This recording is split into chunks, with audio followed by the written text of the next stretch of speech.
السلام علیکم ورحمۃ اللہ وبرکاتہ۔ محترم سامعین، امید ہے آپ تمام حضرات خیر و عافیت سے ہوں گے۔ آج کی گفتگو کا موضوع نبی علیہ الصلاۃ والسلام کا ایک معجزہ ہے۔ حضرت زید بن ارقم رضی اللہ عنہ فرماتے ہیں، ایک مرتبہ نبی علیہ الصلاۃ والسلام اور میں مدینے کی ایک گلی سے گزر رہے تھے۔ ہمارا گزر ایک آدمی کے خیمے کے پاس سے ہوا، دیکھا تو وہاں قریب میں ایک ہرنی بندھی ہوئی تھی۔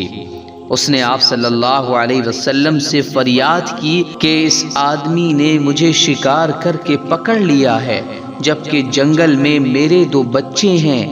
یہ آدمی نہ تو مجھے ذبح کرتا ہے کہ مجھے راحت ملے، اور نہ ہی مجھے چھوڑتا ہے کہ میں اپنے بچوں کو دودھ پلا سکوں۔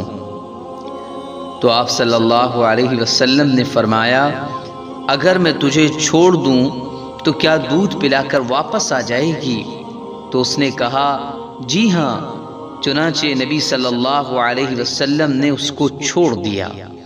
وہ گئی اور اپنے بچوں کو دودھ پلا کر تھوڑی ہی دیر میں واپس آ گئی، اور آپ صلی اللہ علیہ وسلم نے اس کو باندھ دیا۔